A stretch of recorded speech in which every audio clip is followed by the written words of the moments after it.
Hello बच्चों, आज हम आप लोगों को क्लास 6 की जो बसंत भाग एक हिंदी की बुक है उसका जो लेसन नंबर 1 है वह चिड़िया जो उसके प्रश्न उत्तर के बारे में बताएंगे। इससे पहले की वीडियो में हम आपको वह चिड़िया जो का जो भावार्थ है अर्थ सहित हम आपको पूरे अच्छे से व्याख्या किए हैं। अगर आप वो वीडियो नहीं देखे हैं तो आप उस वीडियो को मेरे चैनल के प्लेलिस्ट में क्लास 6 में जाकर आप उस वीडियो को देख लीजिए ताकि आगे आपको प्रश्न उत्तर करने में आसानी हो। फिर भी हम आपको एक बार 3 से 4 लाइन में उस कविता का भावार्थ बता देते हैं कि वो क्या है, क्योंकि हम आगे जो भी क्वेश्चन आंसर करेंगे अगर हम उस भावार्थ को समझे रहेंगे कविता को तो वो मुझे ज़्यादा अच्छे से याद होगा और आपको भी ज़्यादा अच्छे से याद होगा और कर सकेंगे।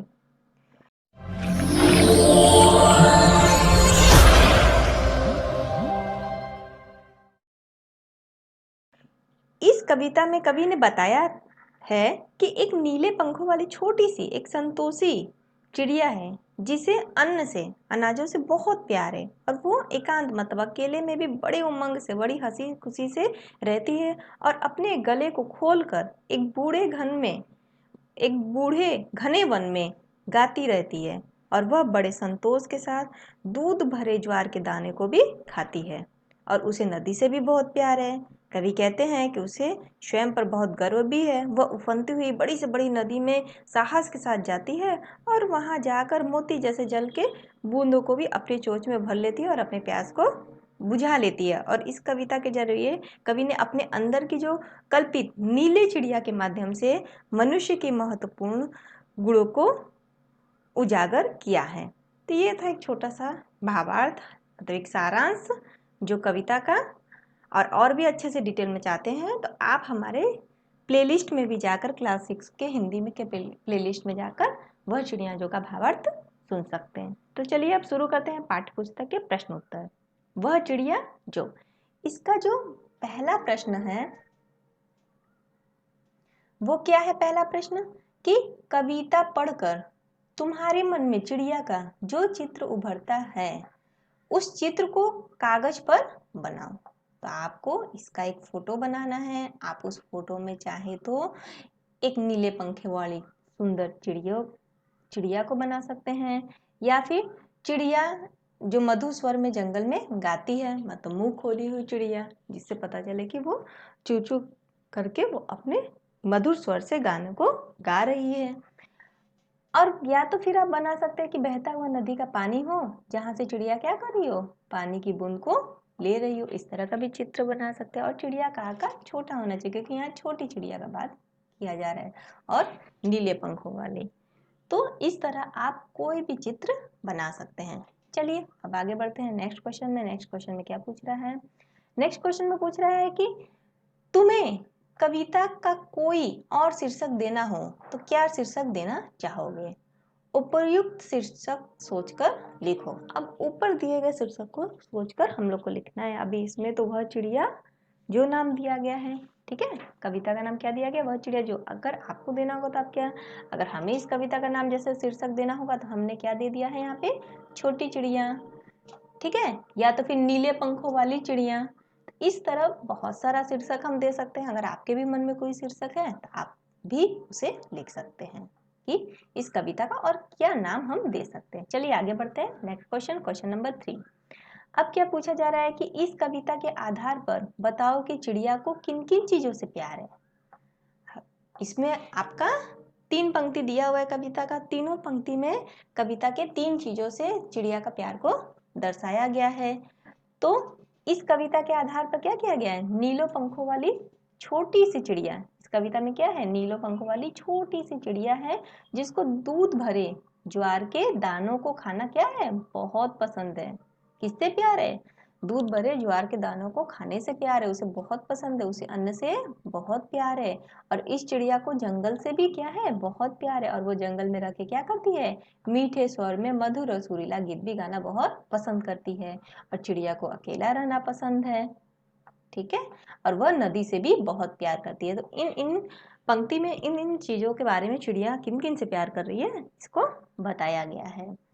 चलिए आगे बढ़ते हैं। नेक्स्ट चौथा जो क्वेश्चन है, आ से स्पष्ट करो। आ से स्पष्ट करो मतलब ये जो वाक्य है कि रस उड़ेलकर गा लेती है, या तो फिर चढ़ी नदी का दिल टटोलकर जल का मोती ले जाती है। पहला और दूसरा, इन दोनों का आ से स्पष्ट करना मतलब इन दोनों के अर्थ को हमें समझाना है। तो चलिए सबसे पहले पहला जान लेते हैं कि रस उड़ेलकर गा लेती है। अब यहाँ रस उड़ेलकर गा लेती है मतलब क्या है कि इस पंक्ति का आशय यही है कि जब चिड़िया जंगल में अकेली होती है, उसको तो एकांत बहुत पसंद है, तब वो बहुत खुश होकर क्या करने लगती है, गाने लगती है। और उसके गाने में इतनी मधुरता होती है, इतना सुरीला वो गाती है कि जब वो गाती है तो ऐसा लगता है जैसे वातावरण में मीठा सा कुछ रस घुल गया है।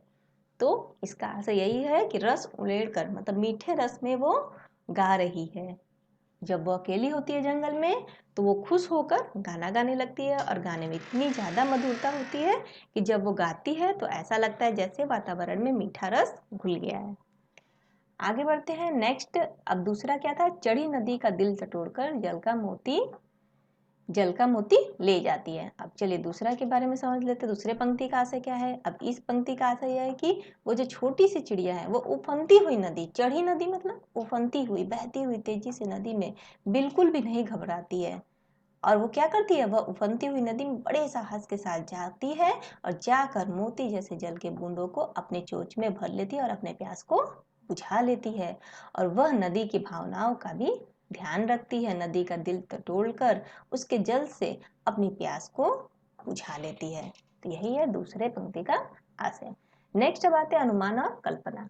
अनुमान और कल्पना में जो पहला क्वेश्चन है उसमें आपको कवि क्या कह रहे थे, इसमें क्या पूछ रहे हैं कि कवि ने किसका नाम लिया है, नीली चिड़िया का नाम नहीं बताया है। ठीक है, नीली चिड़िया को बारे में बताया, लेकिन वो कौन सी चिड़िया उसका नाम नहीं बताया है। ठीक है, वो कौन सी चिड़िया रही होगी। तो इस प्रश्न का उत्तर जानने के लिए कहा जा रहा है आपको क्वेश्चन में कि पक्षी विज्ञानी जो थे सालिम अली एक व्यक्ति थे जो पक्षी विज्ञान के बहुत अच्छे नॉलेज रखते थे। उनकी एक पुस्तक है भारतीय पक्षी, उसको देखने के लिए कहा गया। और इनमें से ऐसे पक्षी भी शामिल है जो जाड़े में एशिया के उत्तरी भाग और अन्य ठंडे भाग से भारत आते हैं। तो उनकी पुस्तक को देखकर हमें अनुमान लगाना है, मतलब तुम्हें अनुमान लगाना है कि इस कविता में जो वर्णित नीली चिड़िया है शायद इनमें से ही कोई एक रही होगी। यहाँ पे आपको ऑप्शन दिया गया है, 4 ऑप्शन कि कौन सा, जैसे नीलकंठ, छोटा किलकिला, कबूतर, बड़ा पतरिंगा। तो आपको वो किताब देखकर इसमें पक्षी के बारे में बताना है। तो इस कविता में उल्लेखित जो है वो किसका है उल्लेखित है, नीली चिड़िया का। तो शायद वो चिड़िया कौन सी रही होगी, नीलकंठ रही होगी, क्योंकि उसके शरीर के ज्यादातर भागों का रंग कैसा होता है, नीला होता है, और वो आकार में छोटा भी होता है, और उसकी आवाज भी क्या होती है, मीठी होती है। तो इसका आंसर हम नीलकंठ दे सकते हैं। नेक्स्ट क्वेश्चन है क्वेश्चन नंबर 2। नीचे कुछ पक्षियों के नाम दिए गए हैं। ठीक है, जैसे मैना, कौवा। ठीक है, यहाँ पक्षियों के नाम है ना, मैना, कौवा, बत्तख और ये कबूतर। तो नीचे कुछ पक्षियों के नाम दिए गए हैं, उनमें से यदि कोई पक्षी एक से अधिक रंग का है तो लिखो, और उसके किस हिस्से का रंग कैसा है, जैसे तोते की चोंच लाल और शरीर हरा है। इस तरह आपको बताना है। तो चलिए अब इसका भी आंसर जान लेते हैं। तो इसमें सबसे पहला है मैना। ठीक है, तो मैना के बारे में, मैना कैसा होता है, मैना हल्के काले रंग का होता है, और उसकी टांगे कैसी होती है, उसकी टांगे का रंग हल्का लाल होता है। कौवा, कौवा का शरीर पूरा काला होता है। बत्तख, बत्तख का शरीर कैसा होता है, बत्तख का शरीर सफेद रंग का होता है, और उसकी जो चोंच और पांव होते हैं वो हल्के पीले या गुलाबी रंग के होते हैं। नेक्स्ट है कबूतर। कबूतर के भी शरीर का रंग कैसा होता है, स्लेटी कलर का, ग्रे कलर का होता है, और गर्दन का रंग कुछ कुछ नीला होता है, और उनकी आंखें कैसी होती हैं, लाल होती हैं। तो ये हो गया इन चिड़ियों के बारे में। आगे बढ़ते हैं नेक्स्ट क्वेश्चन की ओर, क्वेश्चन नंबर 3। कविता का हर बंध, कविता में हर बंध में क्या है, मतलब हर पंक्ति में क्या बताया जा रहा है, वह चिड़िया जो, इसी से शुरू हुआ है। आपके पास कविता में 3 पंक्ति हैं, आप बुक खोलिए, वहां पे जाके कविता देखिए, वहां हर पंक्ति में पहली लाइन यही है कि वह चिड़िया जो, इसी से शुरू होता है। और मुझे बहुत प्यार है पर खत्म होता है, और हर एक पंक्ति के आखिरी लाइन में क्या है, मुझे बहुत प्यार है। ठीक है, जैसे पहली पंक्ति के लाइन में क्या था कि मुझे अन्न से बहुत प्यार है, दूसरे पंक्ति में मुझे भोजन से बहुत प्यार है, और तीसरी पंक्ति में था मुझे नदी से बहुत प्यार है। तो तुम भी इन्हीं पंक्तियों का प्रयोग करते हुए अपनी कल्पना से कविता में कुछ नए बंध जोड़ो। अब जैसे किताब में आपकी जो कविता में पंक्ति में बंध जुड़ा हुआ है वह चिड़िया से मुझे बहुत प्यार, उसी तरह हम लोगों को जोड़ने के लिए कहा।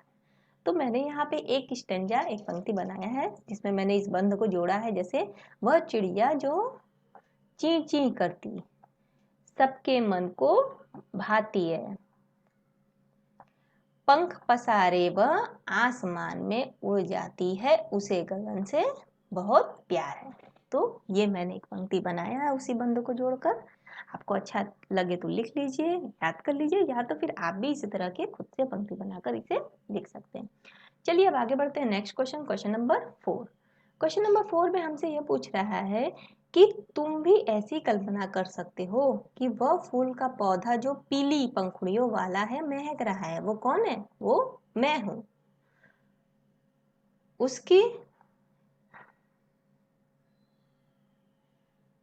उसकी विशेषताएं मुझ में हैं। यहाँ पे कहा जा रहा है कि वह फूल का पौधा जो नीली पंखुड़ियों वाला महक रहा है, वो कौन है? वो मैं ही हूँ। उसकी विशेषताएं मुझ में हैं। फूल के बदले वो कौन सी दूसरी चीज भी हो सकती है? यहाँ फूल है, उसके बदले आप और भी कोई चीज हो सकती है जिसकी विशेषताओं को गिनाते हुए हमें क्या करना है?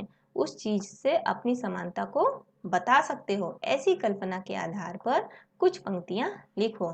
जैसे फूल का है उसी तरह पंक्तियों से कुछ समानता बना के लिखो। यहाँ मैंने 2 पंक्तियों को बनाया है, आप यहाँ देख सकते हैं। वह फूलों का पौधा जो हवा में झूलता आंगन में खड़ा मुस्कुरा रहा है, खुशबू अपनी फैला रहा है, पीली पंखुड़ियों वाला पौधा मैं हूँ, मुझे हवा से बहुत प्यार है। तो यहाँ पे मैंने पंक्ति को बनाया। यहाँ देखिए ये दूसरी पंक्ति भी है कि वह फूल का पौधा जो खिलता मुरझाता पर खुशबू से नाता सदा निभाता है, मुरझाने पर भी सुगंध ही देता, पीली पंखुड़ियों वाला पौधा मैं हूँ, मुझे महक से बहुत प्यार। तो ये 2 पंक्ति मैंने बनाया कि यदि आप भी कोई पंक्ति खुद से बना सकते हैं तो आप बना कर लिख सकते हैं। नेक्स्ट क्वेश्चन है भाषा की बात। अब भाषा की बात में क्या बताया, पूछ रहा है पहला कि पंखों वाली चिड़िया, तो इसमें पंखों वाली को क्या किया है? अंडरलाइन किया है। दूसरा क्या है? नीले पंखों वाली चिड़िया, यहाँ पे नीले पंखों वाली को अंडरलाइन किया है। थर्ड में ऊपर वाली दराज, ठीक है, ऊपर वाली को अंडरलाइन है, और सबसे ऊपर वाली दराज, सबसे ऊपर वाली को अंडरलाइन है। तो यहाँ पे पंखों वाली चिड़िया तो बता रहे, लेकिन वो जो पंखों वाली चिड़िया है वो कैसी है? वो नीले है, नीली है, नीले कलर की, तो उसको आगे क्या लगा दिया? नीले पंखों वाली चिड़िया। और ऊपर वाली दराज, दराज बहुत सारी है, उसमें भी वो बोला ऊपर वाली दराज। तो ऊपर वाली दराज में भी अगर 3-4 ऊपर हो तो उसमें भी वो बोला है कि सबसे ऊपर वाली दराज। तो यहाँ पे सबसे ऊपर वाली दराज और यहाँ पंख वाली में नीले पंख वाली।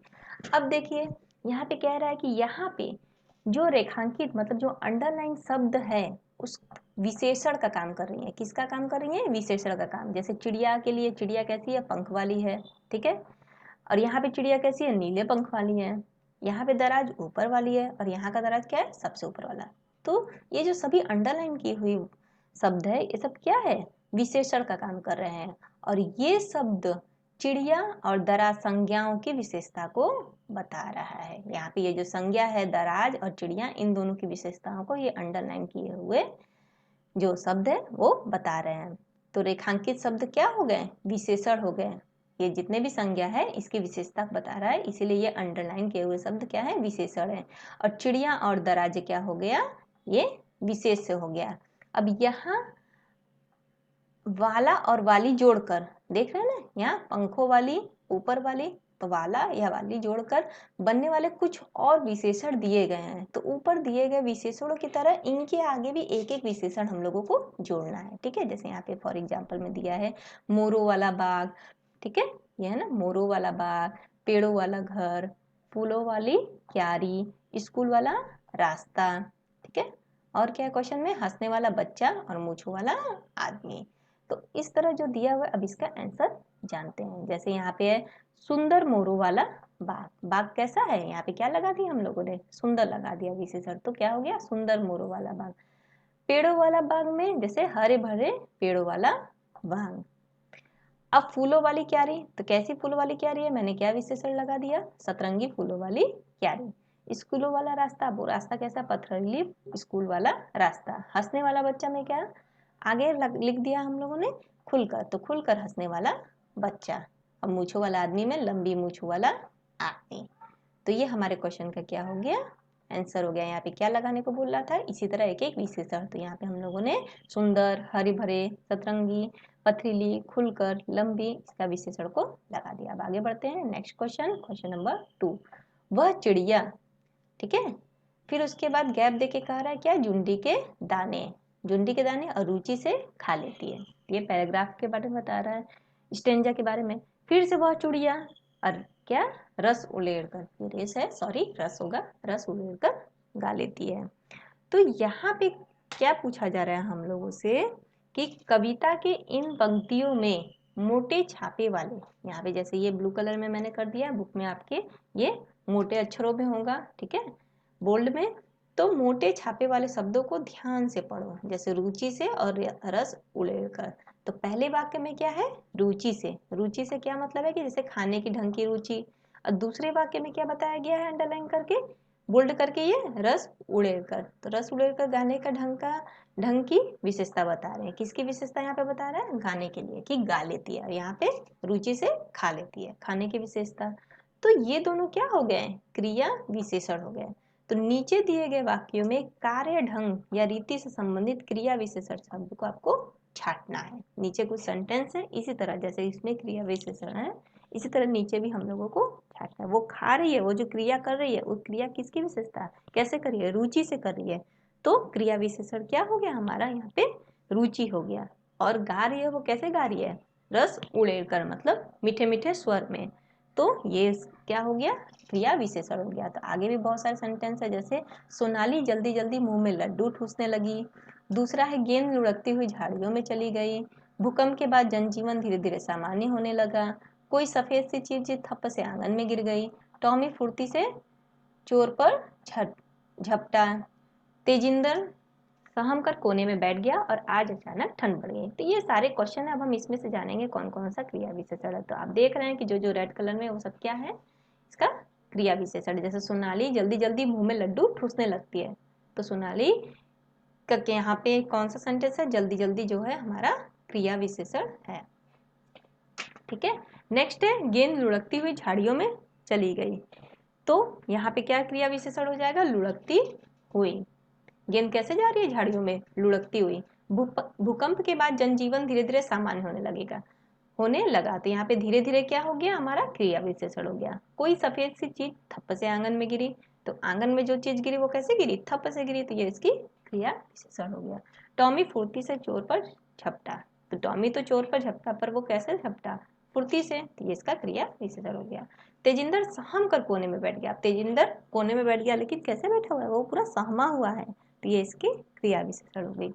आज अचानक ठंड बढ़ गई। अब आज तो ठंड बढ़ गई, लेकिन अचानक से बढ़ गई, सडनली क्या हो गई, ठंडी बढ़ गई। तो ये भी क्या हो गया, इसका क्रिया विशेषण हो गया। तो ये आपका सारा लेसन नंबर 1 का सारा क्वेश्चन आंसर था। तो आपको हमारा यह वीडियो कैसा लगा, आप कमेंट करके जरूर बताएं। अगर कोई क्वेश्चन है तो उसे भी जरूर पूछे कमेंट में। और वीडियो अच्छा लगा तो वीडियो को भी लाइक करें, और चैनल को यदि आपने अभी तक सब्सक्राइब नहीं किया तो सब्सक्राइब कर लें, क्योंकि क्लासेस के जितने भी हिंदी से रिलेटेड आपके क्वेश्चन हैं, जो जो व्याख्या है, सारांश है, जो भी है, वो सब हम आप लोगों को प्रोवाइड करेंगे। और नोटिफिकेशन के पे पाने के लिए आप बेल आइकन पे भी क्लिक कर लें, ताकि आपको नोटिफिकेशन मिल सके। और टेक्स्ट भी चाहिए तो आप हमारे वेबसाइट में जाकर www.educationforindia.com, नीचे डिस्क्रिप्शन बॉक्स में लिंक दिया हुआ है, उसमें जाकर आप टेक्स्ट भी पा सकते हैं। हमारा वीडियो देखने के लिए थैंक यू।